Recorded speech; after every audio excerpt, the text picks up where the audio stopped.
the best of the week on Relevant Radio. Welcome to the first of what I hope will be a long line of Marriage Unhindered programs.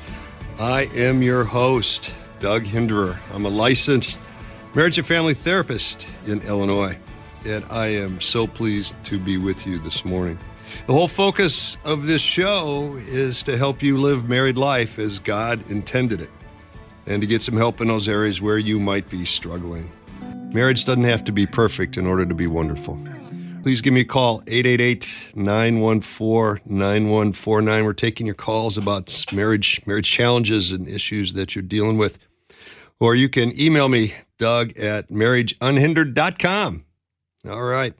The two guys that are keeping me honest here behind the microphone, young Thomas, and I think we're going to go with middle Mike because I'm old Doug. So we've got young Thomas, middle Mike, and old Doug. So these are the guys. Most of these radio guys, they only have one producer behind the glass. I have two because it takes two to keep me from getting into trouble here. Nah, Doug, that's just how much content that you got here. That's just how much you got to talk about. Thank you, young Thomas. I know we got calls coming in here, but one of the things that I related to that I wanted to ask you about is when you're entering relationships, how do you not move too quickly in them? Because I struggle a lot with I meet somebody, I'm like, oh, I'll get really excited.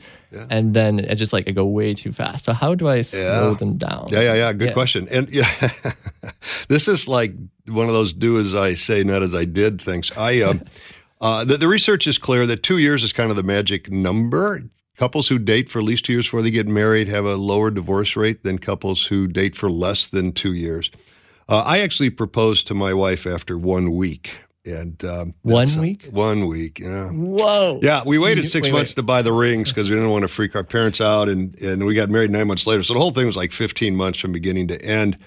And the whole time we never lived in the same town at all. So I only saw her, I was in grad school, I would drive up and I'd see her Friday night, Saturday, Sunday, go back to school. So one of the biggest questions in my mind after we got married is, what does this woman look like on a Monday? Because I had never seen her on a Monday or Tuesday. It worked out, but it's because God takes care of some of us who are a little... So you must have a really great wife if after a week you were like, she's the one. She's the one, yeah. So, but that gets to the point that you're making, and that goes to the point of infatuation, which is part of Eros love, this infatuation, this idea that you take my breath away. And I just, when I look at you, my heart skips a beat. I'm just so infatuated with you, which is a really powerful attractant early. But the research is that the infatuation thing only lasts about 6 or 9 months, okay? And then the other loves, the sacrificial love and the love of friendship need to show up. So you don't want to get engaged after a week, as I did and my wife did. And so you want to be patient. And I do a lot of work with couples and kind of taking them through. And one of the things I say is, does this person actually know how to love you? And there's 4 different kinds of love, and we got to score out all 4 of those, right? And so you want to enjoy the infatuation, realize that's not the glue that's going to keep you together, that's the other loves that need to, and take your time to explore those other loves. We will explore all of those as we go forward in this show. An important part of what Eros love is all about is physical touch, right? Which is hugging and dancing and twirling around. And if you've got young children, dance with your wife often, because those kids will come running from every room in the house to want to join in the love and the affection that you're showing your wife. Happiness in life comes from conforming ourselves to God's plan, right? And we need to know what God's plan is for marriage so we can conform ourselves to it. And in 1981, Sister Lucia, one of the 3 seers of Fatima, wrote a letter to Father Carlo in the Vatican, where she said, a time will come when the decisive battle between the kingdom of Christ and Satan will be over marriage and the family. I think we're there. I think looking at what's going on in society, the divorce rate, the redefinition of what marriage is all about, all of this chaos, obviously, young people just aren't getting married anymore. And I came across a statistic not too long ago. In 1960, so just a little over 60 years ago, there were 400,000 Catholic weddings in the United States. 400,000, 60 years ago. And in 2020, there were 100,000.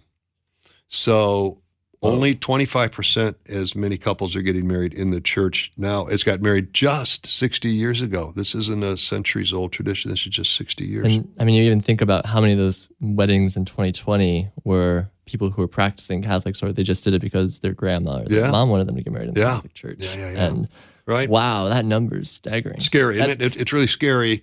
And, marriage is a sacrament, right? It's this thing that God created. And if we're not going into it with the right idea, boy, we can make some real mistakes and make some bad decisions. I mean, marriage is a spiritual reality, not just a legal arrangement. And we got to appreciate the fact that Satan hates marriage, which means he hates those of us who are married, and he wants to destroy it.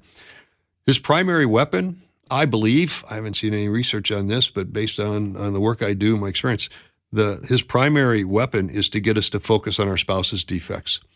If he can get us to focus on whatever, that person does, triggers our pet peeves, we focus more and more and more on that. We stop seeing the virtues, and then things can go downhill kind of fast. So we need to work really hard to know that, the person we married has defects, but boy, they have an awful lot of virtues too. And the more time we can spend looking at those virtues and celebrating and acknowledging and affirming those good qualities in our spouse, the better we can do.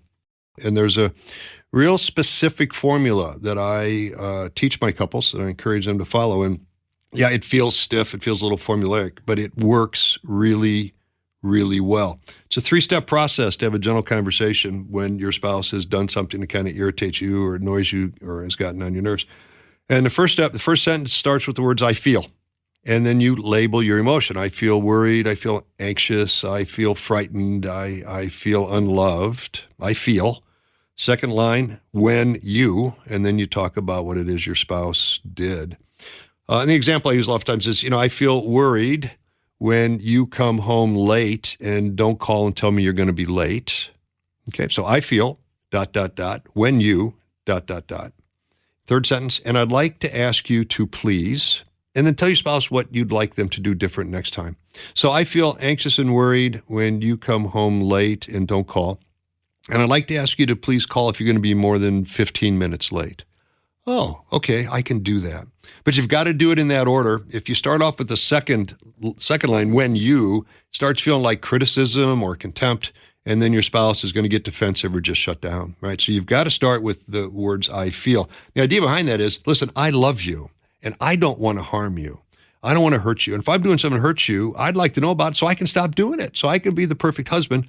And if you can tell me that in a gentle way that treats me with respect and doesn't make me feel like a failure, I'll listen to that. And the way you do that is, I feel, when you, and I'd like to ask you to please. I encourage my couples to put that on the refrigerator and use it all the time, daily, right? So to have these gentle conversations. Shout out to my wife. From this time I started this journey 15 years ago, and she has been there, supported me every step of the way. I couldn't be here. I couldn't be doing this without her. Shirley, darling, I love you. Thank you. And I want to thank every couple I've worked with in the past 7.5 years. I've learned so much from you, and I will share that with the folks on the radio. And lastly, I just want to thank God, who is a good God. And I'm just a paintbrush. He's the artist, and all the glory goes to him.